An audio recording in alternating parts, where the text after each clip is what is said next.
Prezados irmãos e irmãs em Cristo, que a graça de Deus e as suas infinitas misericórdias estejam e permaneçam com suas vidas.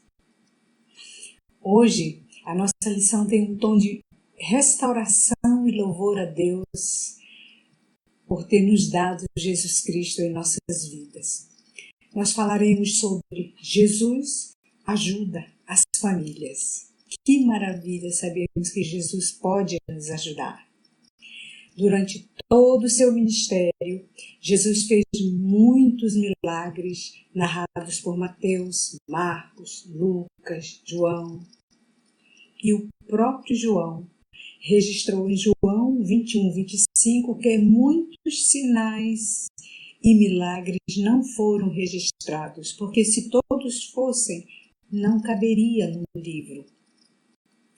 Só para nos ajudar em relação aos milagres de Jesus e conhecer os registros, nós podemos ver que 7 milagres de Jesus estavam ligados à natureza. 15 milagres estavam ligados à cura. 3 milagres estavam ligados à ressurreição de mortos. 7 milagres estavam ligados ao exorcismo e curas juntos. Muitos desses milagres foram realizados nas ruas, nos caminhos, nos lugarejos, mas vários deles foram realizados nas casas das pessoas, dentro da família. Por isso nós vamos falar sobre milagres que ajudam as famílias. O primeiro milagre de Jesus registrado foi numa cerimônia de casamento. Por que será que Jesus começou o seu trabalho numa cerimônia de casamento? Já pararam para pensar? Será que ele estava dizendo alguma coisa para nossas vidas? Como nos diz em João 2, de 1 a 11. Vamos ouvir a narrativa desse milagre. Diz assim a Bíblia. No terceiro dia houve um casamento em Caná da Galileia e a mãe de Jesus estava ali. Jesus e seus discípulos também haviam sido convidados para o casamento. Tendo acabado o vinho, a mãe de Jesus lhe disse: eles não têm mais vinho. Respondeu Jesus: que temos nós em comum, mulher? A minha hora ainda não chegou. Sua mãe disse aos serviçais: façam tudo o que ele lhes mandar. Ali perto havia 6 potes de pedra, do tipo usado pelos judeus para as purificações cerimoniais. Em cada pote cabia entre 80 a 120 litros de água. Disse Jesus aos serviçais: encham os potes com água. E os encheram até a borda. Então lhes disse: agora levem um pouco do vinho ao encarregado da festa. Eles assim o fizeram. E o encarregado da festa provou a água que fora transformada em vinho, sem saber de onde este viera, embora o soubessem os serviçais que haviam tirado a água. Então chamou o noivo e disse: todos servem primeiro o melhor vinho, e depois que os convidados já beberam bastante, o vinho inferior é servido. Mas você guardou o melhor até agora. Este sinal miraculoso em Caná da Galileia foi o primeiro que Jesus realizou. Revelou assim a sua glória e os seus discípulos creram nele. Que maravilha percebermos isso que Jesus fez. Nesse contexto, Jesus nos ensinou várias atitudes, vários valores, o que nos dá a perceber claramente as necessidades que um casal tem. Como nos diz a música: a começar em mim, quebra corações, para que sejamos todos um, como tu és em nós. Então Jesus sabia que era ali que começava, a começar em mim. Jesus nos deixa claro que está sempre pronto a realizar milagres na vida dos casais. Num casamento, nunca se leva somente os dois, porque eles têm família, não é verdade? Então, as famílias vão juntos. Por mais que o casal não queira, ou a família não quis o casamento, ou estão longe dos pais e não tem como trazer isso, por mais que a decisão deles seja carregar juntos, a decisão deles carrega a educação dos pais, os valores dos pais, os costumes e maneiras de ser das suas famílias, não é verdade? Por exemplo, eu e Edivar, nós nascemos e nos criamos em lugares totalmente diferentes. Eu lá no Amazonas e ele lá no outro extremo, em São Paulo.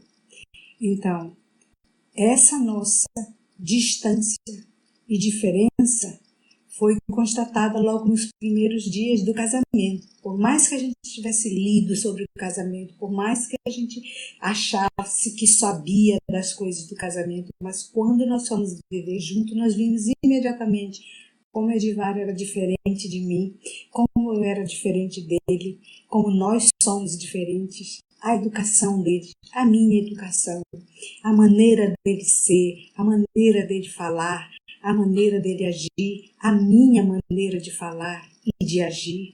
Então foi constatado imediatamente isso, nós carregamos isso. Pois bem, Jesus foi ao casamento e sua mãe e os discípulos estavam juntos com ele. O que fez a sua mãe ao primeiro sinal de falta de casamento? Chamou Jesus ao lado e, desesperada ou já ansiosa ou mesmo preocupada, como as mães geralmente ficam em relação aos seus filhos, perguntou: o que eu vou fazer se o vinho acabou agora? Jesus respondeu assim, como que não estivesse preocupado com aquilo, até alguns acham meio áspero, que ela não se preocupasse, que na hora certa ele iria fazer alguma coisa. Aqui nós vemos nesse relacionamento entre Jesus e a sua mãe também alguma coisa sobre a relação no casamento, as diferenças das atitudes, os sentimentos entre o casal. O marido, às vezes, não quer consertar ou não lembra de consertar a torneira de sua casa que está pingando o tempo todo. E a esposa sempre está pedindo: fulano, conserte. Olha, eu não consigo consertar. Conserte. Já está gastando muita água. Ele diz: daqui a pouco eu vou, deixa eu terminar ali aquele jogo que eu estou assistindo. E depois passa o tempo, esquece, passa até um dia, 2 dias e a torneira pingando. E a esposa pede novamente: fulano, conserta aí a torneira. E ele diz: calma aí, você também é tão aperreada, quer tudo na hora. Bom, a esposa fica mais ansiosa e começa um desgaste dentro dela, vai ficando mais chateada, mais triste, mais magoada, começa a ficar zangada porque acha: ele não gosta de mim, ele não liga para mim, não liga nem para sua casa, nem nada. Então, o que eu estou fazendo aqui? e começam as divisões, começam as dores, as mágoas, as discussões que podem gerar grandes dificuldades nos primeiros períodos de união. Isso acontece com vocês? Já aconteceu? Mas que sabedoria de Jesus quando escolheu o seu primeiro milagre ali naquele casamento. Pode-se trabalhar as diferenças quando existe compreensão e o diálogo entre o casal. No caso de Jesus, ele pede para esperar um pouco e sua mãe entende e diz para os serventes aguardarem que tudo daria certo. Essa conversa precisa ter entre um casal sempre que aprendeu formas diferentes sobre a vida, que entende um pouco sobre a vida. Aqui Jesus quer nos dizer que há esperança se tivermos paciência, sabedoria, calma nas decisões e atitude da vida a dois. Na vida conjugal, há situações que precisamos suplicar a Jesus por um milagre. Então suplique, peça a Jesus. Ele pode fazer esse milagre em suas vidas. Ele fará sim, se você permitir. É uma escolha sua. Às vezes, tão impossível, pois na vida de um casal, com mágoas profundas, falta de respeito, falta de amor do próprio Deus, podem ser gerados, sabe o quê? Violência entre os dois. Violência contra um dos dois. O que é que nós vimos mais hoje em dia? Violências contra as mulheres. Mas pode gerar violências entre os dois e brigas sérias. Podem gerar também uma depressão, uma tristeza tão profunda que a pessoa pode adoecer ali naquele casamento, naquela união. E chega ao ponto de ter uma separação. Mas Jesus pode ajudar quando nos mostrou isso. Procure alguém para conversar, meu irmão, minha irmã. Procure ajuda quando achar que está impossível. Ore, ore e ore de novo. Conheci mulheres que oraram por seus maridos 20, 30 e até 40 anos. E um belo dia, tudo mudou, porque ele aceitou Jesus de fato e de verdade. E as coisas melhoraram. Encha os potes do vinho da esperança até a borda e entregue a Jesus, que ele pode sim fazer um milagre. O que vimos nesse milagre? Um casal festejando um momento especial, famílias juntas se alegrando, uma mulher aflita pela falta do essencial no casamento, a paciência e sabedoria da mulher e do homem na tomada de decisões, a interferência de uma pessoa que era encarregada da festa, o provável susto do noivo com a interferência, a tomada da decisão correta, o alívio pela decisão certa no momento certo, a alegria e o regozijo após tudo ser resolvido. E a glória pertence a Jesus. Bom, mudando um pouco de do casal, agora nós vamos partir para milagres de Jesus com os filhos. Que maravilha! Até isso Jesus fez. Os 4 evangelhos narram passagens em que os pais levavam seus filhos para serem curados por Jesus. Iremos enfatizar alguns só. Como nós pedimos, para ler antes, em Marcos 5, 22, 43, vejam aí nas suas Bíblias, vimos um pai chamado Jairo, que era um dos dirigentes da sinagoga. Ele ajoelha-se perante Jesus e clama: minha filha está morrendo, vem por favor, impõe as mãos sobre ela para que seja curada e que viva. Jesus foi com ele. Como Jesus precisava atender a mulher do fluxo de sangue no caminho, demorou a chegar e a menina faleceu. Mas Jesus foi com Jairo e disse: não tenha medo, crê somente. E ressuscitou a sua filha, para a alegria de todos. A segunda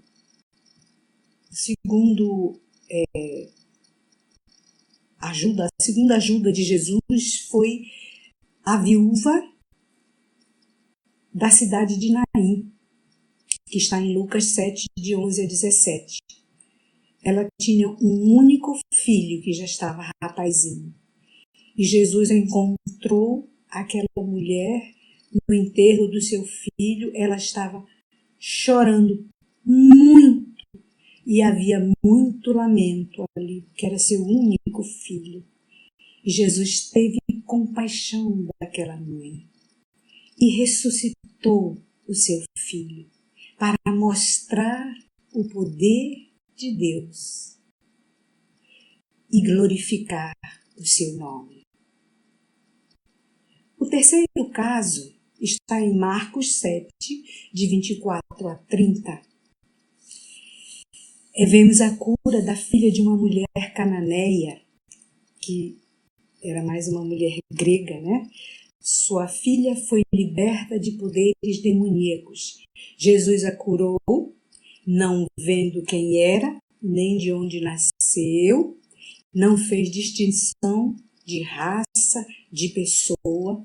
Jesus queria ressaltar que o evangelho seria apenas para os judeus. Mas mesmo assim, aquela mulher, chorando, pediu a Deus, pediu a Jesus que salvasse a sua filha. E ele falando assim com ela: não, primeiro os meus, depois os seus. Ela disse: mas mesmo assim, Senhor, eu te peço, cura a minha filha. Jesus entendeu e olhou a fé daquela mulher e recompensou a sua fé e salvou a sua filha. Um quarto registro está em Marcos 9, de 14 a 29. Foi que um homem leva seu filho para Jesus e ele o curou da epilepsia. Aquele rapazinho que se jogava no chão, que se jogava no fogo, se retorcia, que espumava a boca e diziam que estava endemoniado, que ele era meio surdo, que ele não falava, mas que ele ficava desesperado e se retorcia como um louco. E aquele pai desesperado pediu a Jesus que o curasse. E este pai, como os outros, Jesus sempre perguntava: você crê que eu posso curar? Ele disse: creio, Senhor, ajuda-me. Esses 4 exemplos nos mostram claramente a atuação de Jesus na vida dos filhos quando os pais clamam por ajuda. Vejamos algumas lições que esses 4 milagres nos mostram. Primeira lição: o cuidado dos pais e mães que desejam que seus filhos estejam sempre bem. Os cuidados dos pais e mães pela saúde integral dos seus filhos, ou seja, a saúde física, a saúde emocional e a saúde espiritual dos seus filhos é importante. Precisamos estar atentos, sempre na dependência do pai. Quando seu filho se queixar de alguma coisa, procure saber imediatamente o que é. Pergunte de forma que ele confie em você. Não precisa bater, mas pergunte por que ele não está querendo estudar, por que ele não está querendo ir para a escola. E assim o seu filho pode confiar em você, pai e mãe. A segunda lição que nós vimos nesses relatos de milagres é o reconhecimento de que os problemas que enfrentavam precisavam ser compartilhados com alguns. Primeiro, eles foram a Jesus com fé, humildade e devoção. Eles não se isolaram, não ficaram sozinhos, curtindo sua dor ou vergonha, talvez porque achavam que os seus outros iam falar mal daqueles filhos. Eles queriam mesmo era abrir os corações com alguém, para dizer o que estavam sentindo. Nós precisamos abrir os nossos corações para alguém quando estamos com filhos sofrendo. Alguém que seja responsável, de confiança. Pode ser um médico, um psicólogo, um psiquiatra. É fundamental procurar essas questões para os nossos filhos, para saber o que está acontecendo. Por exemplo, quando uma criança reclama de dores, mãe, está doendo aqui. Aonde, meu filho? Aqui nessa parte aqui embaixo. Tente conversar com seu filho. Encoraje-a a falar sem dizer que se não falar vai bater. Ela precisa confiar em você. Invente uma história sobre uma menina que sentia dores e pergunte, sabe aonde ela sentia dores? E veja se a criança responde e continua a falar da história que você está criando. Talvez ela conte seu sofrimento. Existem muitos perigos, às vezes dentro de casa, ou mesmo na vizinhança, ou ainda entre os parentes. Estejamos atentos aos clamores de nossos filhos quando adoecem ou ficam depressivos, desinteressados pela vida, pelas brincadeiras, e denuncie se você descobrir alguma coisa que você não gostaria de saber, mas soube. A terceira lição que nós vimos nesses exemplos que Jesus nos deu de famílias, nesses milagres, seria muitas pessoas, amigos, às vezes do nosso próprio meio familiar, não ajudam no desenvolvimento de nossa fé quando falamos sobre os problemas relacionados à dificuldade de nossos filhos. Às vezes, nossos filhos andam com muito medo. Nossa filha pode ter uma reação estranha, impulsiva, rebelde. E muitas pessoas podem dizer para você que deve ser o demônio, que você deve levar no centro espírita ou no centro de macumba, que ela vai ver que foi alguma coisa que fizeram para ela, ou que o medo deve ser do filme de terror que ela assistiu a noite passada e que o médico não irá resolver mesmo. Ou então que o caso é só desobediência e que ela precisa de uma bela da surra. E por aí vai. O que aconteceu com Jairo foi uma palavra negativa que foi dada a ele quando ele ia caminhando com Jesus. Chegou uma pessoa que disse com ele, olha, não adianta mais, não vai lá não, deixa para lá, não adianta, não fique aí cansando o nosso mestre, ele não precisa mais incomodá-lo, porque ela já morreu mesmo. Não. Não dê ouvido às pessoas que não possuem a luz de Jesus Cristo no coração. Somente ouça se for alguém em quem você pode confiar. E a quarta lição que eu pude ver nesses relatos de milagres foi que as palavras de incentivo de Jesus a Jairo, quando disse, não temas, crê somente e será salva, são muito importantes para nos trazer alívio e confiança. Precisamos crer na vida até ela se findar. A soberania do Senhor precisa estar arraigada dentro de nós. Em casos extremos como a morte de um filho, por exemplo, já vimos casos de negação de Deus nessas horas. Mas depois, quando as emoções foram ficando mais calmas, mais equilibradas, as palavras de consolo dos irmãos, dos amigos foram chegando, a própria pessoa reconhece a soberania e o propósito de Deus na vida de seus filhos. Precisamos decidir a quem ouvir. Quem é que nós podemos ouvir? A quinta lição que eu vi nesses relatos de milagres foi, no caso da libertação da filha da mulher cananeia, que já falamos. Foi a intenção de Jesus, era provar a sua fé, a persistência e o amor para com a sua filhinha. Algumas vezes você pode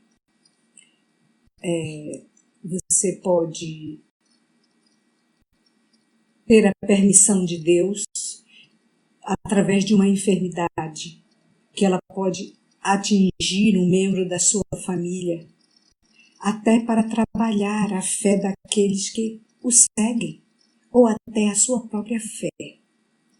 Deus dá só o que podemos suportar. Muitas mães adoecem quando perdem um filho e têm razão. Existe o tempo de luto e isso é um período normal. Não é um período que nós temos que provar que ela tem Jesus no coração, que ela tem que estar bem, que tudo já está bem, que ela tem Jesus porque ela é salva. Não. Muitos precisarão da ajuda, mas a sua fé permanecerá firme porque ela confia no Senhor da vida. Eu conheço o caso de um bebezinho chamado Levi. O Levi está há meses no hospital e os seus pais, eu estou num grupo de ex-alunos do seminário e é nesse grupo que está a sua avó.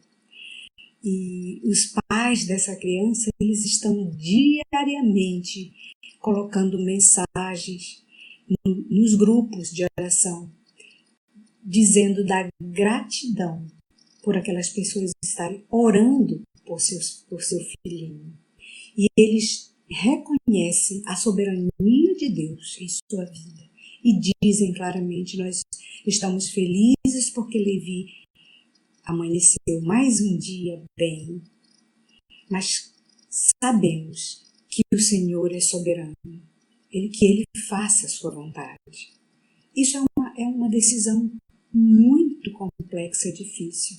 Mas quando se tem Jesus no coração, existe essa possibilidade. A sexta e última lição que nós vimos nesses milagres de Jesus foi quando Jesus viu o sofrimento da viúva da cidade de Naim. Ele percebeu a sua dor e sentiu também compaixão daquela mulher e ressuscitou a sua filha. Deus, mais do que nós mesmos, sabe das nossas dores, preocupações e tristezas quando envolvem nossas famílias. Ele está sempre de braços abertos para receber nosso clamor, nossa angústia, nosso sofrimento. Como diz a letra da música, abre os seus braços e se entrega por você. Vem, meu filho, vem sem mais te demorar. Vem, meu filho, eu preciso de você. Com os braços bem abertos, eu morri para te salvar. Com os braços bem abertos, eu estou a te esperar. E para finalizar a última parte do estudo de hoje, nós vamos ver rapidamente Jesus cura um membro da família ampliada em que ele plantou você. Foi a cura da sogra de Pedro, lá em Marcos 1, de 29 a 30. Jesus certamente nos mostrou com sua atitude que a nossa família é muito maior do que o casal e os filhos.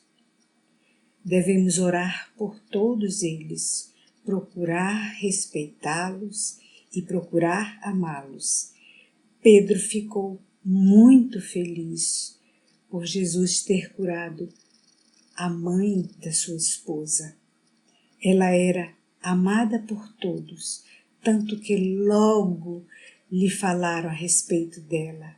Não queriam que ela morresse, rogaram por ela. Então a sogra de Pedro usou o dom da saúde restabelecida para servir aos seus, a Jesus e aos demais amigos que estavam ali.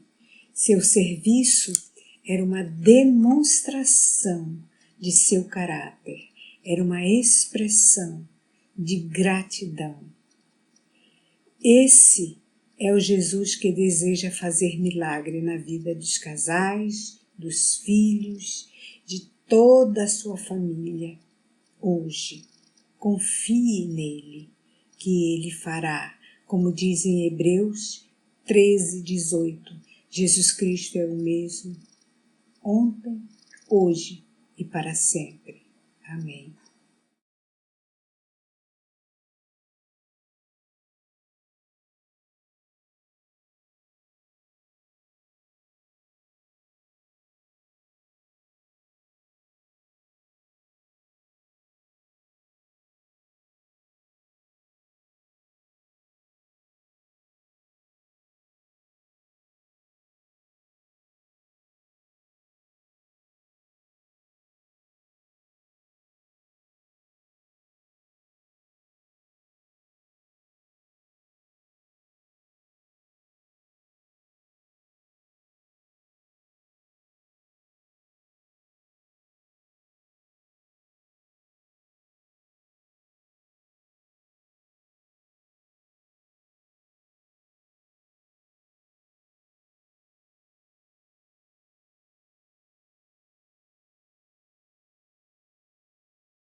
E a música continua a dizer: abre os seus braços e se entrega por você. Vem, meu filho, vem sem mais te demorar.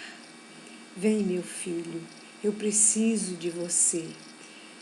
Com os braços bem abertos, eu morri para te salvar. Com os braços bem abertos, eu estou a te esperar. E para finalizar a última parte do estudo de hoje, nós vamos ver rapidamente Jesus cura um membro da família ampliada em que ele plantou você. Foi a cura da sogra de Pedro, lá em Marcos 1, de 29 a 30. Jesus certamente nos mostrou com a sua atitude que a nossa família é muito maior do que o casal e os filhos. Devemos orar por todos eles, procurar respeitá-los e procurar amá-los. Pedro ficou muito feliz por Jesus ter curado a mãe da sua esposa. Ela era amada por todos, tanto que logo lhe falaram a respeito dela. Não queriam que ela morresse, rogaram por ela. Então a sogra de Pedro usou o dom da saúde restabelecida para servir a Jesus e aos demais amigos que estavam ali. Seu serviço era uma demonstração de seu caráter, era uma expressão de gratidão. Esse é o Jesus que deseja fazer milagre na vida dos casais, dos filhos, de toda a sua família. Hoje, confie nele, que ele fará. Como diz em Hebreus 13:18, Jesus Cristo é o mesmo ontem, hoje e para sempre. Amém.